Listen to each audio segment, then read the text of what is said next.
Welcome to the Pink Lady Posse Podcast, women who refuse to disappear. You are either creating your life or living one you inherited. Friction management. It matters because breakthrough is your way out of drift. See the drag? Return to say, let's go. I am Sandy Parker Martinez, and you are at the Pink Lady Posse Podcast. And we are here with LeAnn Lyon. Ta-da. Welcome, LeAnn. Hey, it's great to be here, Sandy. Thank you for inviting me. It's so good to see you. It's been a minute. Well, and we know each other through so many paths. Holy goodness. And which is part of our reinvention, part of our sustainability in the midst of transition. But that's not the topic today. But it is, we are a living proof of it. And so I just want to say, LeAnn, welcome. What are you up to now? Give me the lowdown. Well, Sandy, I've been up to a lot of things all my life, really. In fact, one of the things I'm most excited about is I am this close to having my book online. Woohoo! My the book that I told the librarian when I was 6 years old that I was going to write a book someday. It only took me 50 years. You're only 50? 56. Okay. I turned 70. I turned 70 last week, and I'm like, you look good for 50. And better for 56. You look good for 56. So, first of all, I'm just going to bracket that and say, you told a librarian you were going to write a book. When I was 6. Now, what is it like to write a book 50 years later? It's a little bit of emotion and yet for me and with my journey, I just feels like I knew. Think about this, Sandy. When I was 6, when you were 14, there were whatever, 20.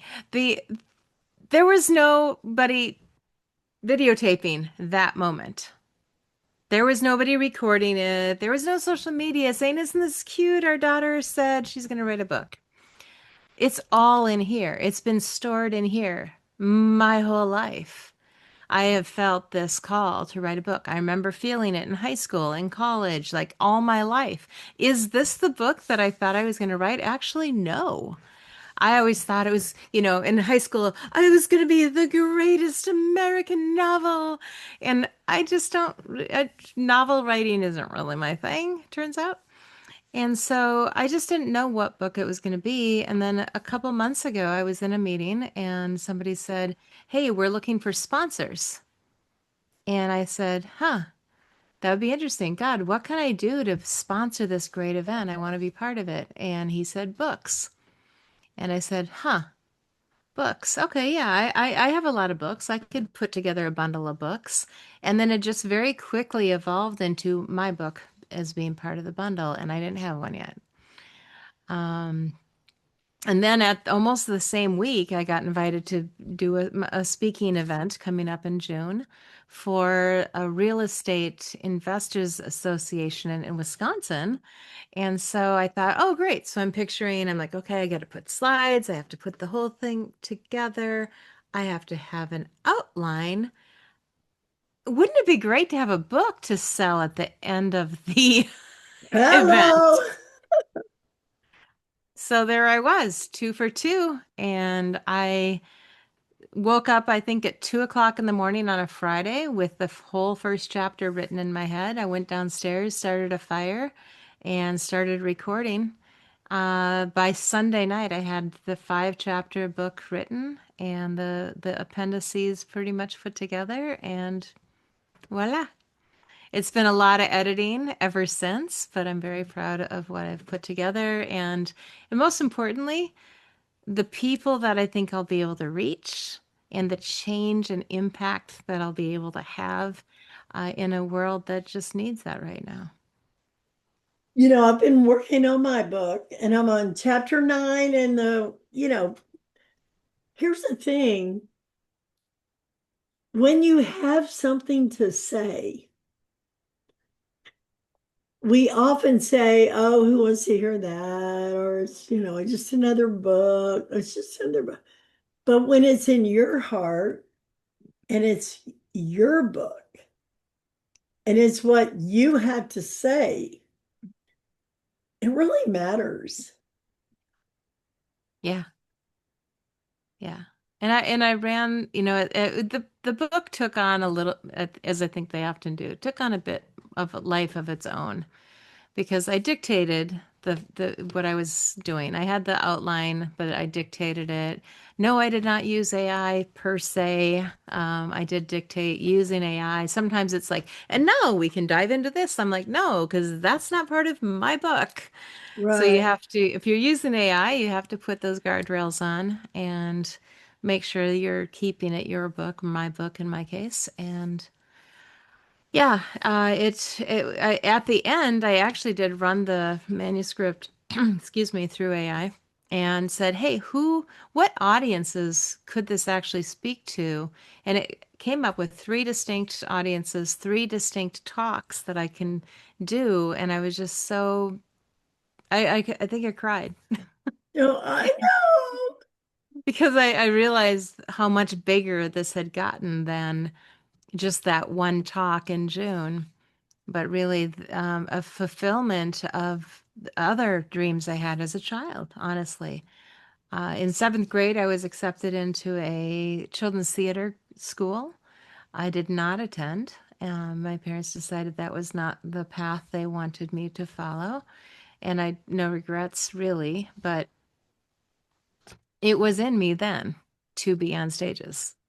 I had the desire, the skill, and maybe this is one of the ways that I'll be on stage is having an impact on businesses, real estate, and faith driven people, and just make a really big difference in the world, I think, in my own little corner of the world. You know what is so interesting? My husband the other day said, you can hardly go to sleep for this book. I'm like, you know what? I am so lucky to be driven by something so interesting to me Hmm. that it captures me. Yeah. And your book is about real estate, yes?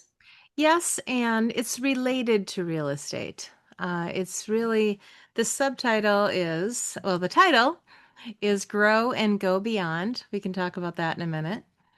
But the subtitle is really tells you what the book is about, which is it's a real world guide to using private money and real estate for legacy and impact. So a lot of people don't know what private money is, That's and a people, mouthful. Okay, so start back with legacy. Undo it for me. okay, a real world guide. That's just saying I put it out in plain language Great. of using private money. So private money is opposed to banker money. So when you go to the bank to get a mortgage for your house, you have to, do all the things that the government, especially since 2008, has said this is what you have to do. And they're going to look at how much income do you have and how much are you spending on your current credit cards, your current cars, your current, what is your debt to income ratio? And it's going to take probably 30 to 60 days, somewhere in that range, to get your mortgage for your home. And that's perfect. That should be that way. It is that way. This doesn't change anything. But private money, especially for people who want to get into real estate, not to live in the real estate like we do in our own houses, Right. but to invest into real estate in terms of, buying a house, fixing it up, flipping it. By the way, huge segment of the population as the baby boomers are moving out of their last houses and they haven't redecorated in 20 or 30 years. Oh my gosh. And you've got the young ones, the those in their 20s, 30s that are buying their first house and you know what they don't want to do? They don't want to buy grandma's house. They don't want to live in grandma's house. They have grown up in a world that is all bling and all flash and all perfect and has a certain type of countertop and a certain type of lighting. And they do not want to go in and pull down 30-year-old wallpaper. So there's a huge opportunity for people who are handy, who do like that kind of work, to buy up these houses at a discount, fix them up, and flip them and sell them for more to the younger generation that just wants a move-in ready house. Or hang on to it and rent it to them. Because oftentimes that younger generation can't quite qualify to buy it, quite frankly. So, You know, I'm thrown adrift at one of my stories in my book, which is about if I inherited a Victorian mansion hmm. and it came with a dusty old sofa. You know, it wouldn't take me long to go, that sofa has to go.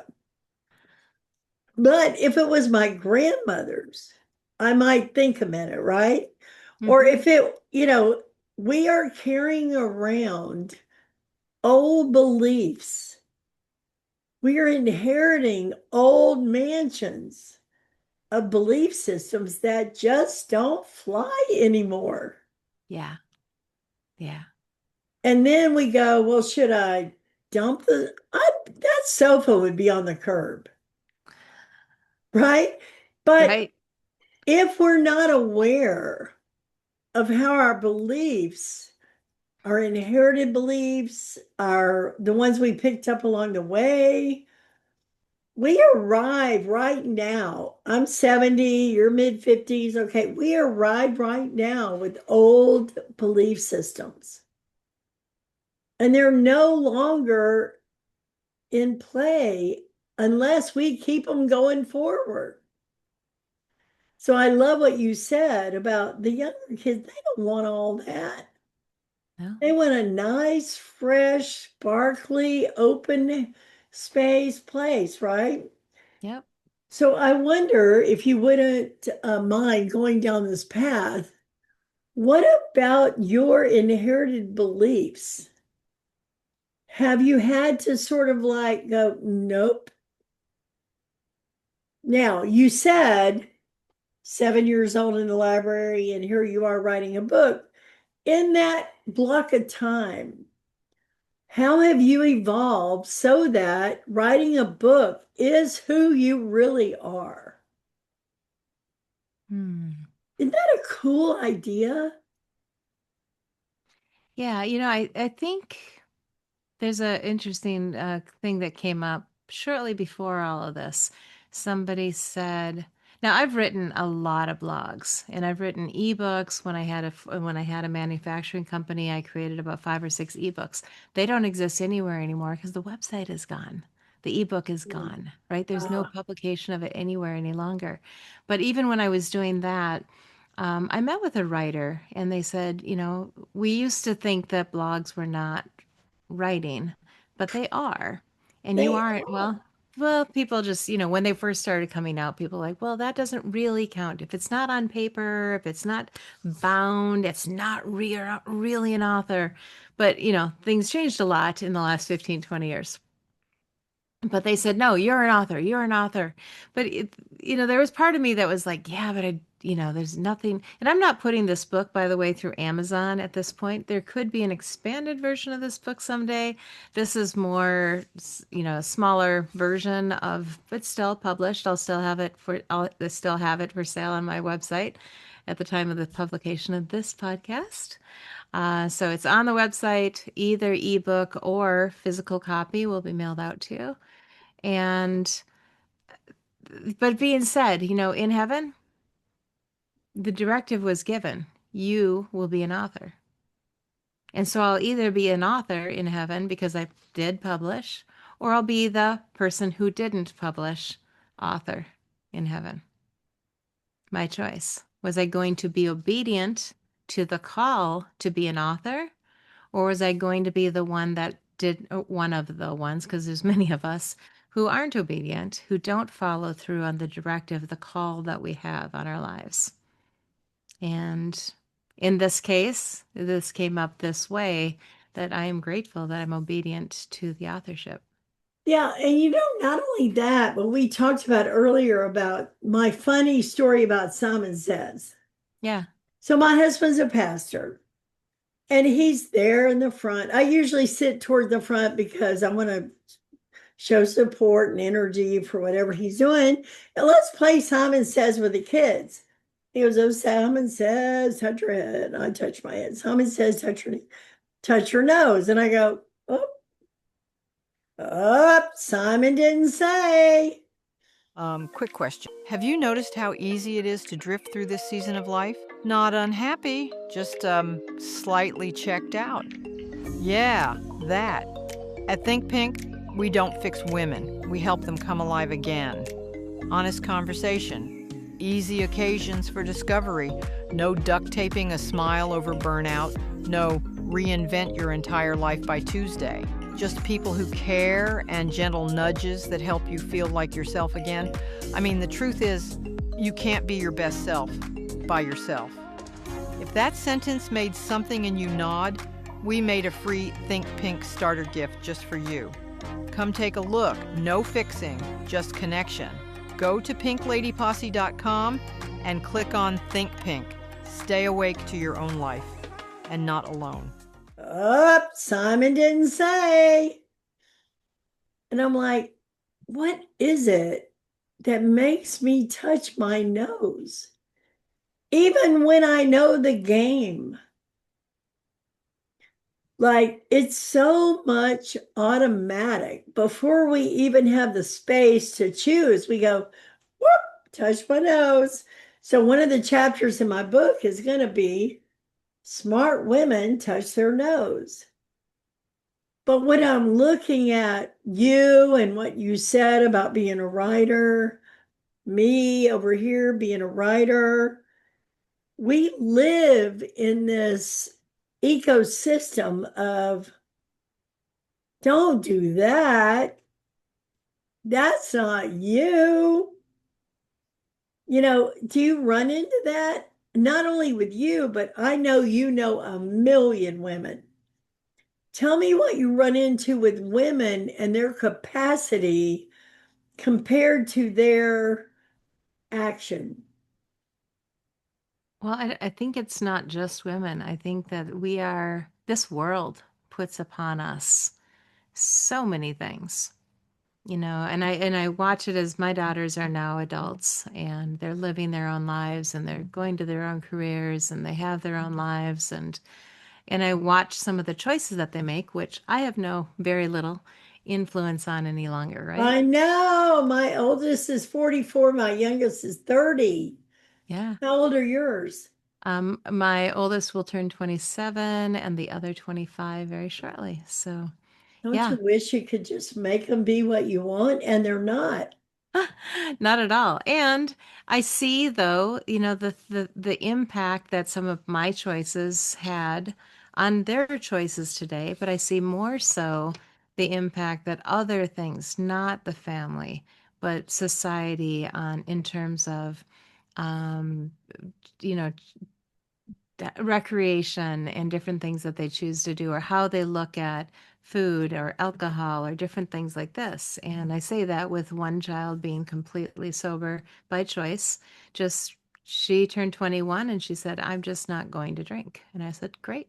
That's your choice. And I'm proud, if that's what you wish to do. But there's such a push in our culture, in the American culture at least, to fit in. Well, have a drink and be to fit in. We're just told all the time, fit in, wear the lipstick, don't show up without eyebrow makeup on, get whatever it is.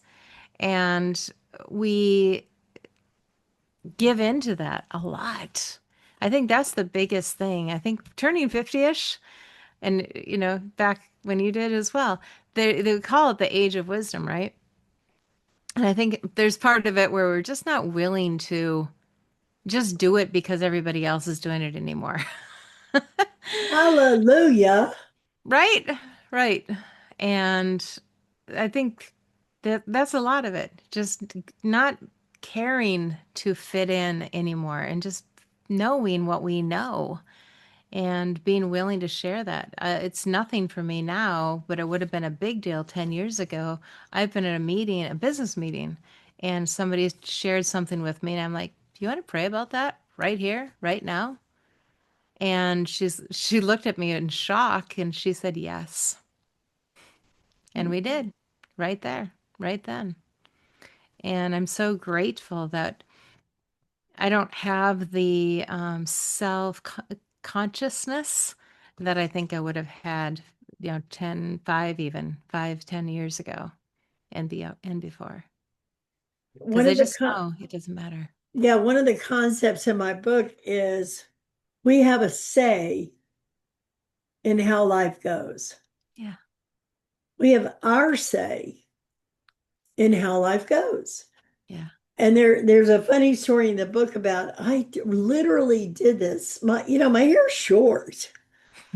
Yep. And I needed a haircut, but my haircut lady wouldn't have been. So I went to this other lady and she goes, well, what, I don't even know what you call it. What comb do you use? Like a 2 or a 3? Like, I don't know what that is. She took that and she like burred my hair. In the book is funny. It's like a pee-wee coach on the sidelines. I left with not much hair. And I got home and she goes, what happened to your hair? I said, yeah, well, uh, he goes, I thought you had a say in how life goes. Uh-huh. And I went, yeah, I didn't say anything. And so the whole concept of our agency, what makes us different than the animals is we have priorities, we have choice, we have determination. And that's Sometimes. called agency. Right. And you put it in your Although, finger. What'd you say? I said, although I broke my leg in December.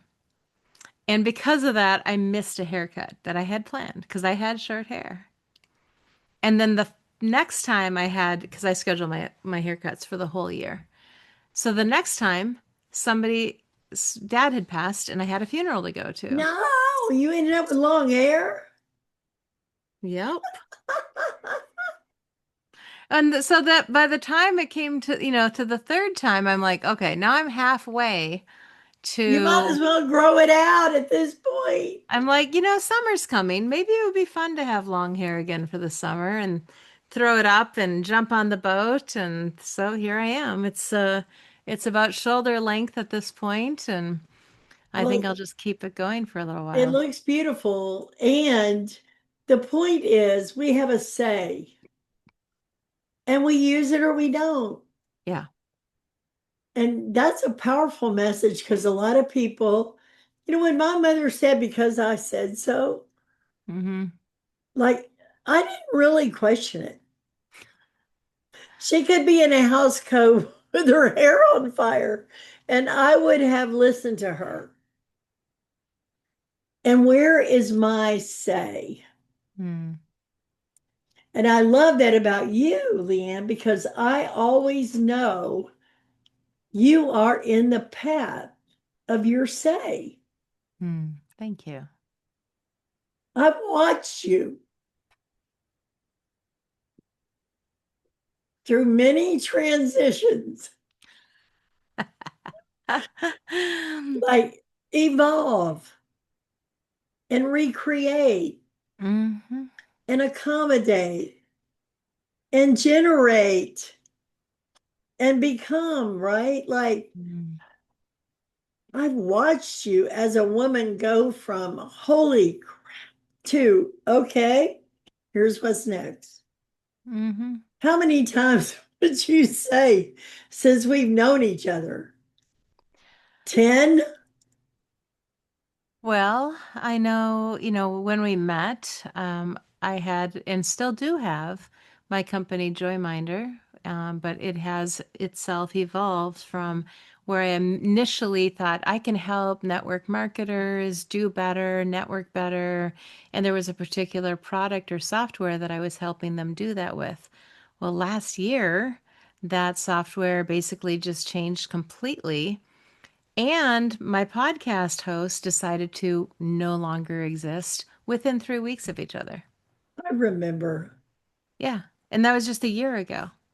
And quickly in by June, I had my new podcast, Beyond the Business Plan, was on. I think I have over 70 episodes now.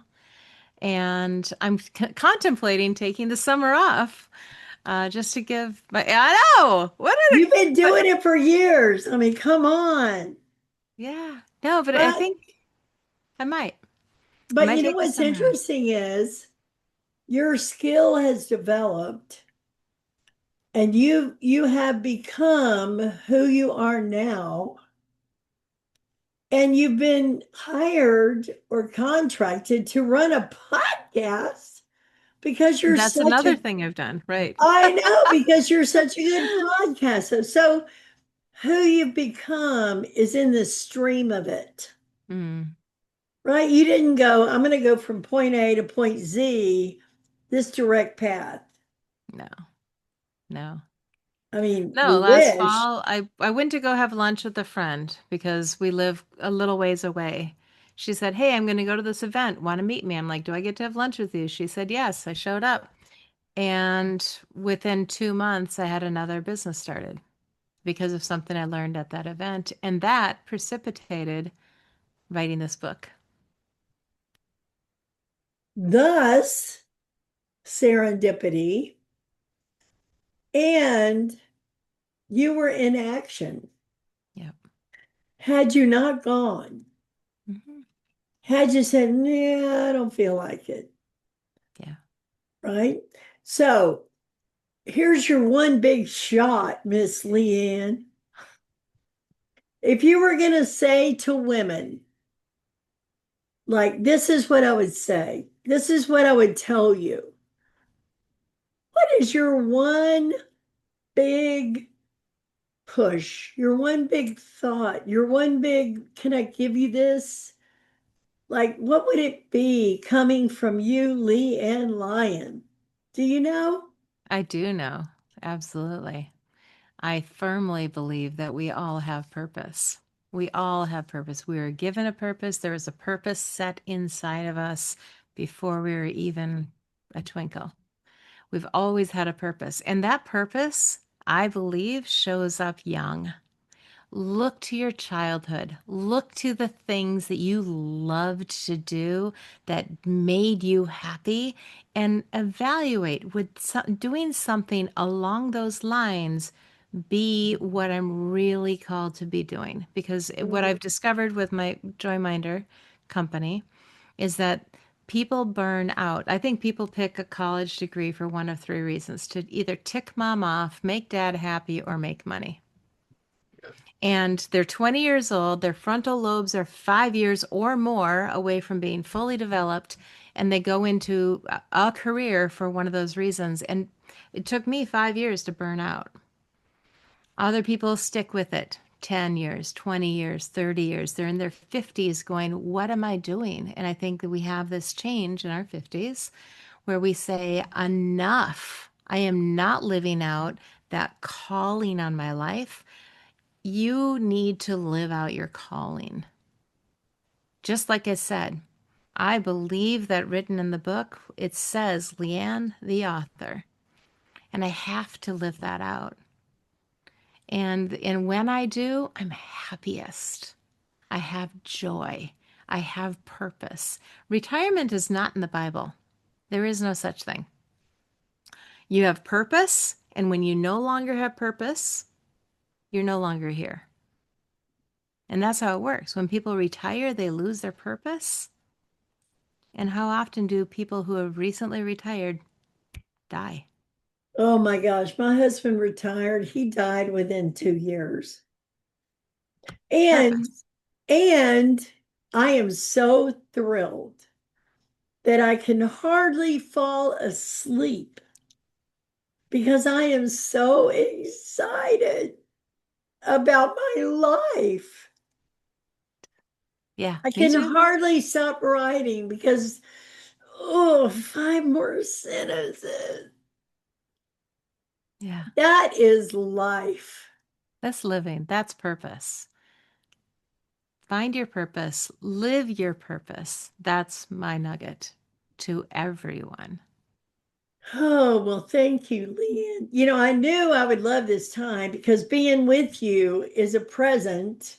Mhm. And, it's such an important message for women to hear that I'm all about women, but human beings need meaning to give juice to life. And if you don't, I'm just going to say this to anybody listening, if you don't think you have meaning or you don't have juice, you should call me.